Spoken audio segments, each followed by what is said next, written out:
It's been 2 weeks since this whole thing started. It all started with the tanker accident. It was all over the news. Everyone thought it was just another oil spill.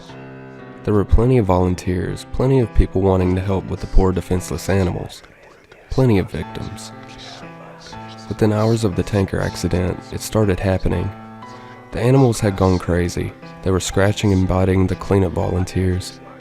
They said that it was an adverse effect to whatever was in the tanker. Rescue workers were still trying to get the crew out of the ship.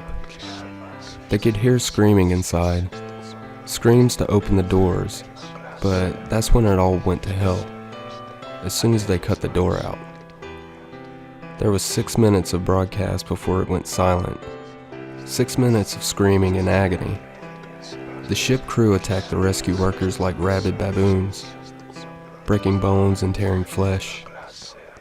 The people on the shore weren't faring any better. Those that had been attacked by the animals were attacking everyone else. It was worse than any war zone report. It was sheer brutality, and yet the broadcast still went on for 6 minutes. 6 minutes and then blank faces. Nobody could explain what was happening. They tried to continue with regular news, the economy, the weather, a cute human interest story, but they couldn't make us unsee what we saw. I tried to continue with my regular existence, but every time I switched on the news or walked by a newsstand, it was there. This big mystery. They had some explanations, some kind of infection, brain parasites, but it didn't matter. It wasn't an infection we were all afraid of. It was them. 4 days after the initial report, a state of emergency was raised. And yet, we'd all seen this before. Every zombie movie ever. People didn't know who to trust. People were stockpiling food and weapons. Some tried to flee, but it seemed every zombie movie was right. They didn't make it. 3 days later, they arrived in my town. I expected moans, shuffling corpses, dismemberment, but that's where the movies lied. They ran through the streets, screaming. I remember running to my front door as fast as I could, locking, barricading, doing anything to make sure it would stay shut, and then I headed for the window. I was on the second story, and I could see the carnage.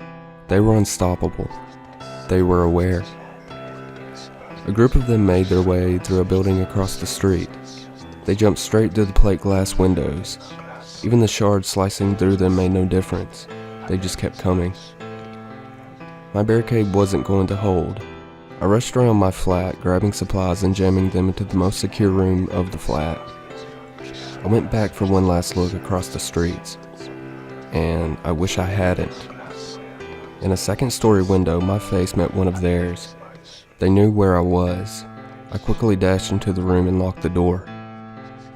I don't have any kind of panic room or a secure basement, so the safest place I could think of was my bathroom. No windows, one door with a lock. I had filled my sink and bathtub full of water so I could stay for a while. So I sat there in the dark room with the distant screams in my ears. I began to feel like I may have overreacted. It had been 2 hours and no sign of them. It actually got quieter and I thought they had moved on. Maybe I could leave the room, get to the kitchen, grab more food to wait it out. A crash came through the front door, the sound of someone running full force into the door and knocking down the barrier behind it. There was a couple more crashes before I knew they were inside. Rapid footsteps moving around the flat, a couple of screams, and then a bang on the wall beside me. My eyes were open to their widest, even in the pitch black darkness of the room. Another bang, and another. They knew I was there, and they knew I was scared. This was the zombie nightmare I had been expecting from the start. I had nowhere to run. There was only so much time before they would break in. I sat with my back to the door, hoping my extra weight would make it harder for them to get in. And then it got worse. Why don't you open the door? A voice on the opposite side of the door. No screams or moans, just a quiet, whispery voice, and then more of them. come for you. You'll be happier if you open the door. It's not so bad. The whispery voices became a cacophony of noise trying to persuade me, to break me, to fool me.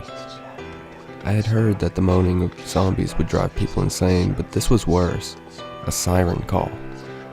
I sat in the darkness and hoped and prayed that they'd get bored. But they don't get bored, and they don't leave.